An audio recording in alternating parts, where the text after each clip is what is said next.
Alert घोषित। Haridwar SSP ने किया हाई अलर्ट घोषित। पुलिस फोर्स को सघन चेकिंग के निर्देश दिए गए। मुख्यमंत्री त्रिवेंद्र सिंह रावत का बयान, जनता सरकार के कामों से खुश है। कार्यकर्ताओं में उत्साह और संगठन में दिखी मजबूती। पौड़ी में बैठक के साथ खत्म हुआ मुख्यमंत्री त्रिवेंद्र सिंह रावत का 3 दिवसीय प्रवास। रुद्रप्रयाग और पौड़ी का रहेगा सीएम का अगला दौरा। राजधानी में संस्कृति मंत्री सतपाल महाराज ने किया पंच केदार स्तुति सीढ़ी का विमोचन। शिव के सभी स्वरूपों के वर्णन के लिए स्तुति लेखक को दी बधाई।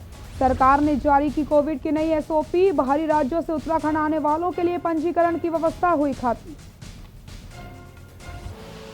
आप देख रहे हैं के न्यूज, खबरों का सारथी। और अब रुक करते हैं खबरों का विस्तार से। उत्तराखंड के पूर्व मुख्यमंत्री हरीश रावत मैंगलोर के थितकी गांव में किसानों के बीच पहुंचे और किसानों के साथ चाय पर चर्चा की। हरीश रावत ने किसानों से चाय पर चर्चा कार्यक्रम में भाजपा सरकार पर जमकर हमला बोला। उन्होंने कहा कि भाजपा सरकार द्वारा बनाए गए कृषि कानूनों का किसान लगातार विरोध कर रहे हैं और सरकार हिटलर शाही पर उतर आई है। भाजपा सरकार किसानों पर अत्याचार करने पर तुली है। अगर कांग्रेस की सरकार होती तो ये कानून वापस ले लेती, लेकिन भाजपा सरकार किसानों पर अत्याचार करने पर लगातार तुली हुई है।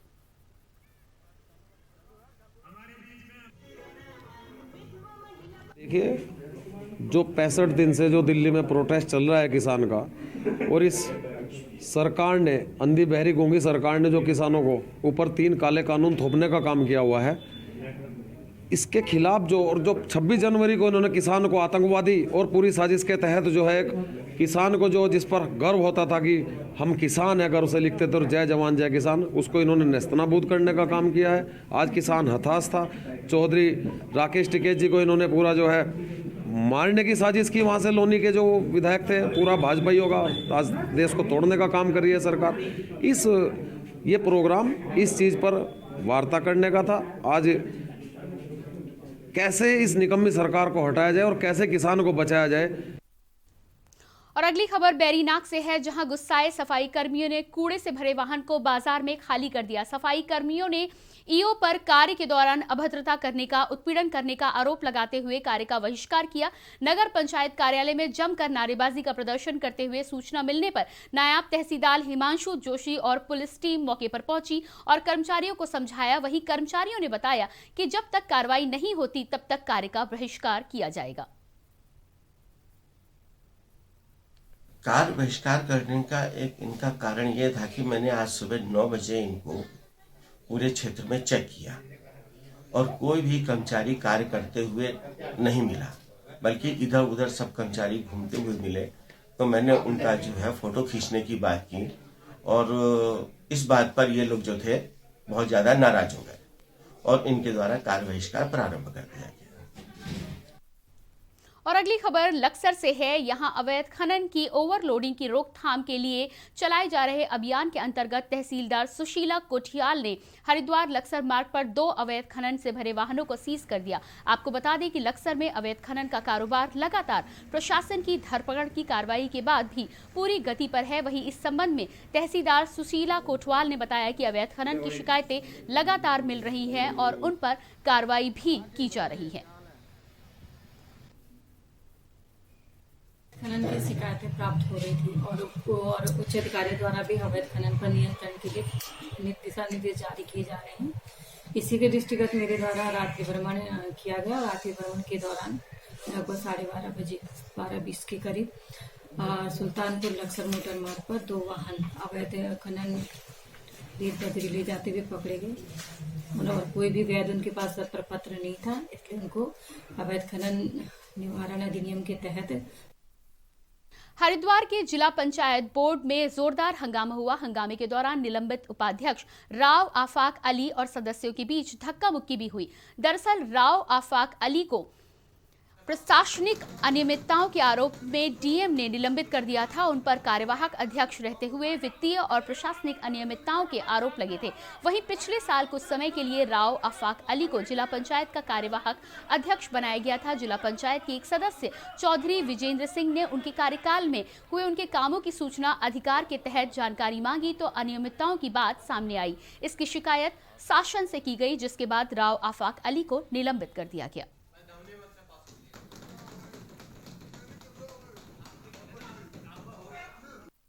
उपाध्यक्ष पद से सस्पेंड किया गया। इन्हें यही पता नहीं कि सदस्यता समाप्त हुई।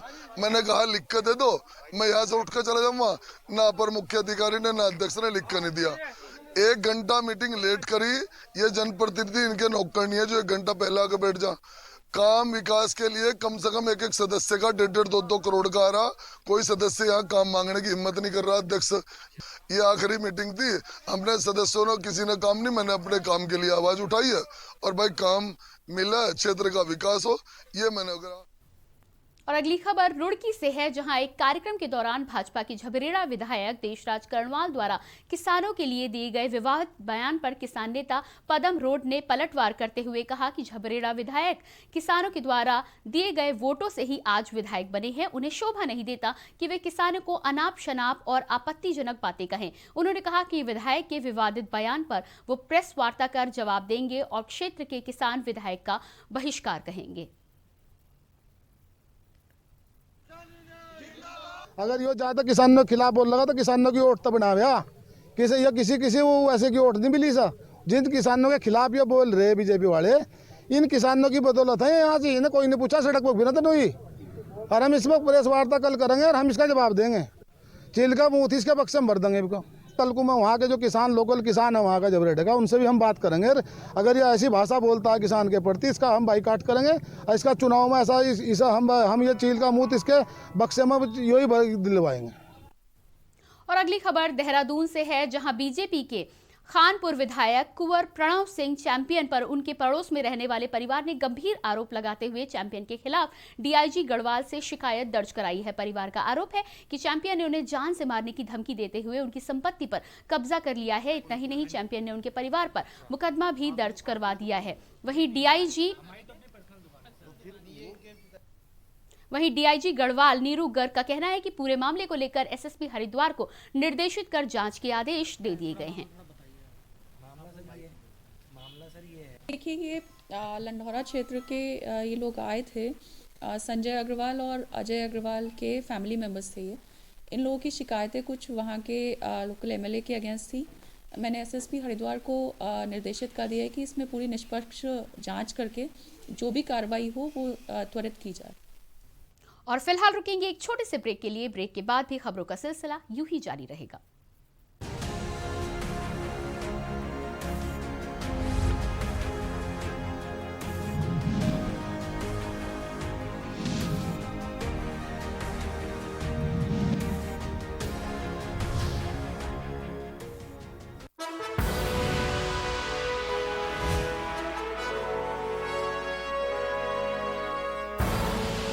आप देख रहे हैं के न्यूज, खबरों का सारथी।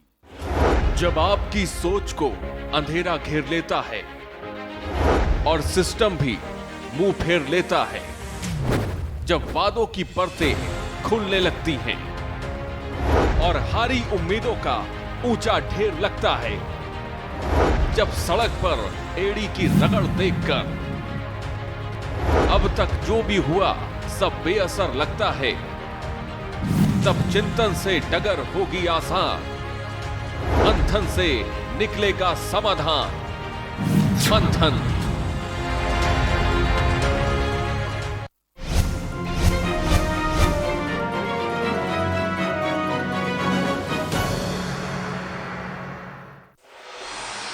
कोर्ट कचहरी के ना लगे चक्कर, सबसे अधिक यही है बेहतर। लेकिन बढ़ ही जाए पाला तो कहां जाए, क्या करें? घबराए नहीं, अब हर मुश्किल होगी आसान। के न्यूज इंडिया वकील आपका देगा समाधान। कीजिए कॉल, पूछिए अपने सवाल। 0512 23900031 और 0512 23900032। वकील आपका हर रविवार दोपहर 3 बजे केवल के न्यूज इंडिया पर। जब आपकी सोच को अंधेरा घेर लेता है और सिस्टम भी मुंह फेर लेता है, जब वादों की परतें खुलने लगती हैं और हारी उम्मीदों का ऊंचा ढेर लगता है, जब सड़क पर एड़ी की रगड़ देखकर अब तक जो भी हुआ सब बेअसर लगता है, तब चिंतन से डगर होगी आसान, मंथन से निकलेगा समाधान। मंथन।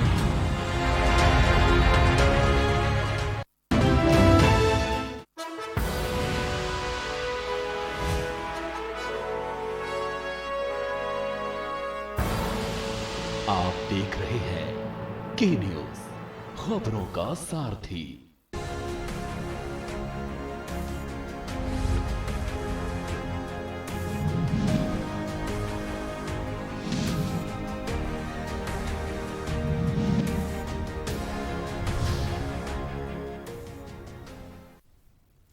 ब्रेक के बाद आपका स्वागत है। हमारा उत्तराखंड में रुक करते हैं अपनी अगली खबर का। खबर भगवानपुर से है, जहां आगामी कुंभ मेले की सुरक्षा को लेकर प्रशासन लगातार काम कर रहा है, जिसको लेकर एसएसपी और डीएम हरिद्वार ने काली नदी का निरीक्षण किया और सुरक्षा व्यवस्था का जायजा लिया। वहीं कुंभ मेले को देखते हुए पार्किंग को लेकर दिशा निर्देश जारी किए हैं और समय सीमा को लेकर बड़े वाहनों पर रोक लगाई गई है।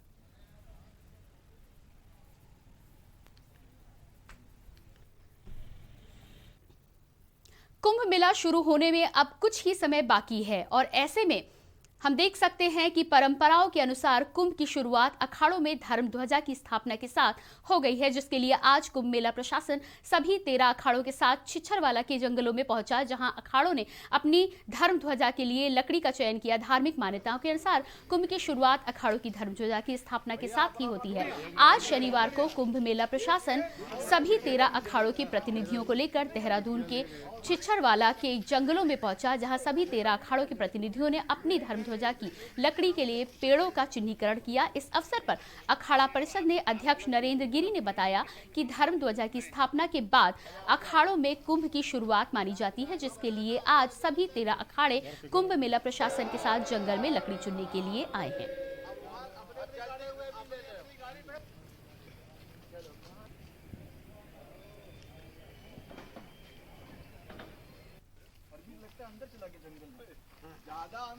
आज 13 अखाड़े आए हैं। हमारे बगल में मेला अधिकारी बैठे आए हुए हैं, साथ में अपर मेला अधिकारी हरवीर सिंह जी हैं। सभी लोग, ये हमारी परंपरा है, जब मेला लगता है कहीं भी 4 जगह लगता है, तो धर्म ध्वजा का मतलब ये है कि सभी अखाड़ों की अपनी अपनी परंपराएं अलग अलग हैं।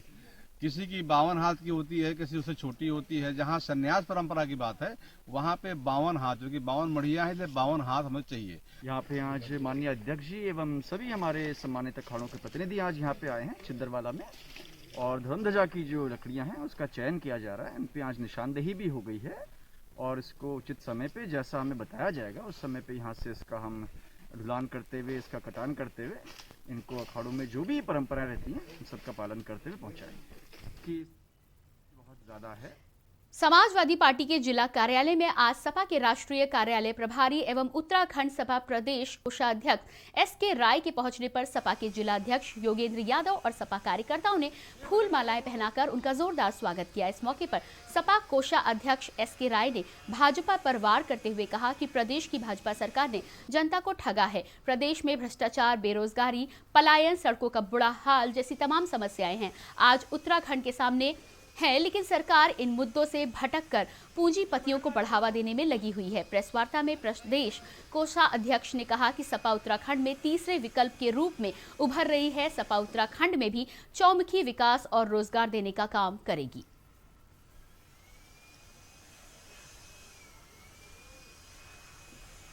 पार्टी उत्तराखंड में तीसरे विकल्प के रूप में उभर रही है और अपने दस्तक देगी तीसरे विकल्प के रूप में। हमारे राष्ट्रीय अध्यक्ष माननीय श्री अखिलेश यादव जी ने और हमारे प्रदेश अध्यक्ष जी ने संयुक्त रूप से मुझे निर्देश दिया है कि आप उत्तरांचल जाके हमारे जो भी कार्यकर्ता हैं हमारे उन लोगों को एकजुट करके और पूरे जोश खरोश के साथ काम करके और 2022 के चुनाव में एक तीसरा विकल्प देने का निर्देश हमें दिया गया है। और उसी क्रम में मैं पहले अपने भाई सितारगंज से हम ये शुरुआत की है। और फिलहाल रुकेंगे एक ब्रेक के लिए, फौरन होते हैं हाजिर।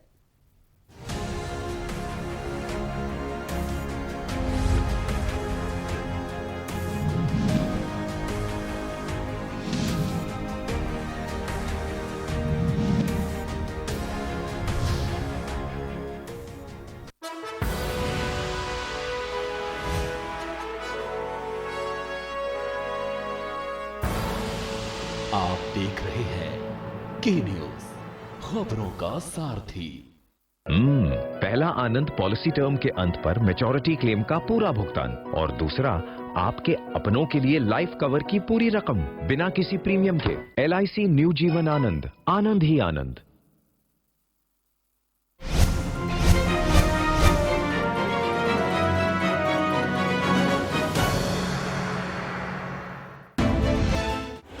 जब आपकी सोच को अंधेरा घेर लेता है और सिस्टम भी मुंह फेर लेता है, जब वादों की परतें खुलने लगती हैं और हारी उम्मीदों का ऊंचा ढेर लगता है, जब सड़क पर एड़ी की रगड़ देखकर अब तक जो भी हुआ सब बेअसर लगता है, तब चिंतन से डगर होगी आसान, मंथन से निकलेगा समाधान। मंथन।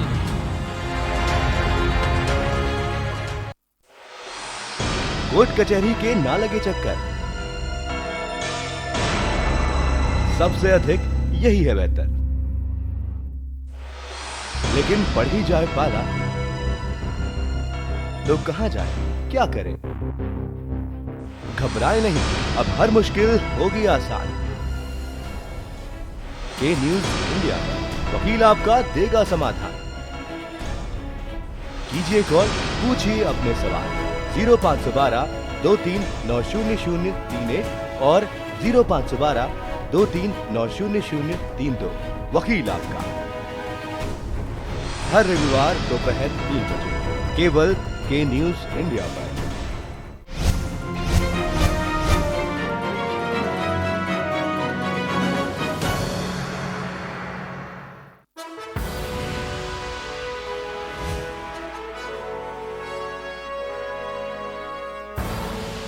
आप देख रहे हैं के न्यूज, खबरों का सारथी।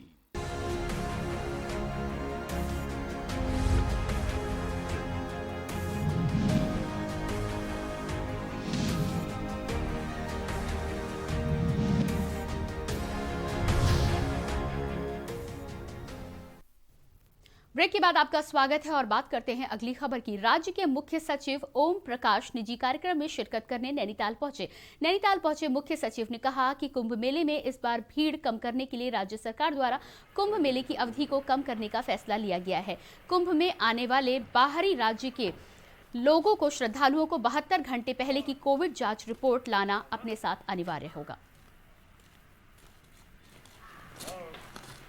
कुंभ की अवधि कम होगी तो उसमें भीड़ भाड़ ना हो, इसलिए इसकी अवधि कम की जा रही है और इसमें इस संबंध में विचार किया जा रहा है। दूसरा, भारत सरकार ने इसके बारे में स्टैंडर्ड ऑपरेटिंग प्रोसीजर जारी कर दिया है SOP, और उसके अनुसार काम होगा। जो बाहर से लोग आएंगे। और अगली खबर बाजपुर से है, जहां पुलिस ने मुखबिर की सूचना पर एक युवक को अवैध तमंचे के साथ गिरफ्तार कर लिया है। बता दें कि पुलिस प्रशासन द्वारा इनामी बदमाशों और अवैध शस्त्र बेचने वालों के खिलाफ अभियान चलाया जा रहा है, जिसके चलते छापेमारी करते हुए एक युवक की तलाशी ली जा रही। युवक के पास से 3 अवैध हथियार बरामद हुए। वहीं CO दीपशिखा अग्रवाल ने बताया कि पूछताछ में अभियुक्त ने अवैध हथियारों को बेचने के लिए बाजपुर लाया गया था।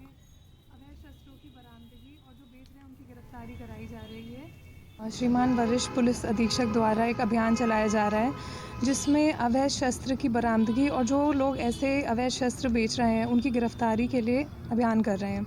तो इस पर बाजपुर पुलिस को सूचना मिली और बन्नाखेड़ा चौकी इंचार्ज द्वारा एक व्यक्ति को एक 315 बोर तमंचे और 2 पोनिया 12 बोर के साथ बाजपुर स्टोन क्रशर के पास गिरफ्तार किया गया और आज उस व्यक्ति को माननीय न्यायालय में पेश किया जा रहा है। क्या ये व्यक्ति इन तमंचों को बनाता था या तस्करी करता है? ये कैरियर की तरह हैं, ये कहीं से लेकर इनको बेचा करता था। और अगली खबर मसूरी से है, जहां सड़क सुरक्षा अभियान के तहत पूरे देश में सड़क सुरक्षा माह का आयोजन किया जा रहा है, जिसके लिए उप जिलाधिकारी कार्यालय में परिवहन विभाग के अधिकारियों के साथ नगर पालिका परिषद में अधिकारियों के साथ बैठक का आयोजन किया गया। बैठक में अधिकारियों ने सड़क सुरक्षा को लेकर अपने विचार व्यक्त किए और कहा कि मसूरी क्षेत्र में कई ऐसे स्थान हैं जहां दुर्घटनाओं का भय बना रहता है, जिन्हें चिन्हित कर वहां पर सुरक्षा के पुख्ता इंतजाम किए जाने चाहिए।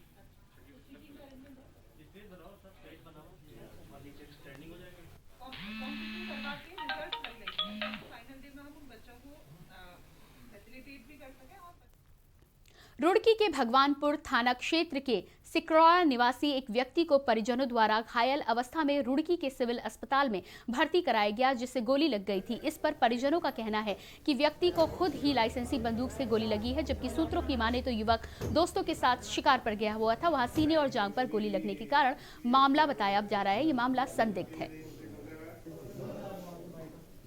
सिकरौरा का है, भगवानपुर थाने के अंदर आता है।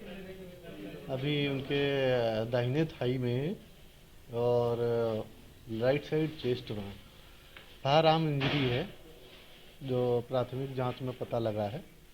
बाकी पेशेंट की स्थिति को देखते हुए मरीज को अभी हमने हायर सेंटर रेफर किया है। और अभी रुकेंगे एक छोटे से ब्रेक के लिए। आप बने रहिए के न्यूज इंडिया के साथ।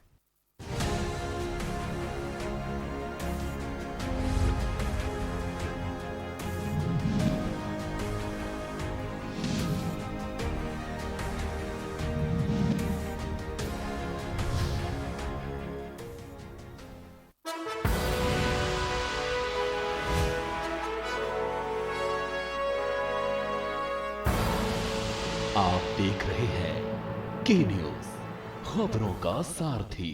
LIC लाया है जीवन लाभ, एक ऐसी एंडाउमेंट पॉलिसी जिसमें एक निश्चित अवधि के बाद आपको प्रीमियम नहीं भरना होगा, फिर भी फायदों का सिलसिला चलता रहेगा। LIC, जिंदगी के साथ भी, जिंदगी के बाद भी।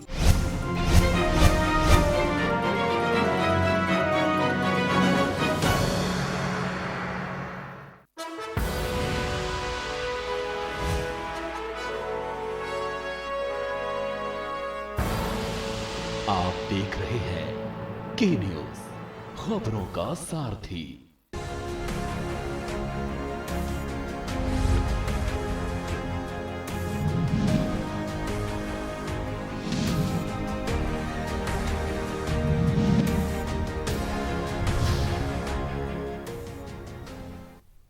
ब्रेक के बाद स्वागत है और अगली खबर मंगलौर से। मंगलौर क्षेत्र में बढ़ते नशे के कारोबार पर अंकुश लगाने के लिए पुलिस प्रशासन सख्त हो गया है, जिसके चलते मंगलौर पुलिस ने मुखबिर की सूचना पर लंढोरा क्षेत्र से 2 युवकों को गिरफ्तार कर लिया है। तलाशी के दौरान आरोपी 1.66 ग्राम स्मैक बरामद हुई, जिसकी कीमत लाखों रुपए बताई जा रही है। एक आरोपी बरेली का रहने वाला है, स्मैक की तस्करी करने के लिए लंढोरा आया था। मुखबिर की सूचना पर पुलिस और STF ने घेराबंदी कर आरोपी तस्कर को गिरफ्तार कर लिया है। पुलिस ने आरोपी के खिलाफ NDPS की धाराओं में मुकदमा दर्ज किया है। वहीं CO मंगलौर अभय प्रताप सिंह ने बताया कि मंगलौर क्षेत्र में नशे का कारोबार फल फूल रहा है, जिस पर अंकुश लगाने के लिए पुलिस सतर्कता के साथ जुटी हुई है। ये सूचना मिल रही थी, STF की महिला सब इंस्पेक्टर हैं प्रियंका और चौकी में एक सब इंस्पेक्टर हैं हमारे संजय गौर। इनके पास एक सूचना थी कि एक व्यक्ति जो कि बरेली का रहने वाला है और यहाँ पे ले आकर के कुछ लोगों को स्मैक की सप्लाई कर रहा है। इसी सूचना पे आज एक व्यक्ति कादर नाम का जिसकी जानकारी मिलने पे टीम ने इस सूचना को वेरीफाई किया। वेरीफाई करने के बाद एम्बुश लगाने के बाद ये और इसके साथ एक अनवर इसका साथी 2 व्यक्ति हमारी टीम ने पकड़ने के बाद जब इनसे पूछा गया तो इनके द्वारा बताया गया कि इनके पास स्मैक है।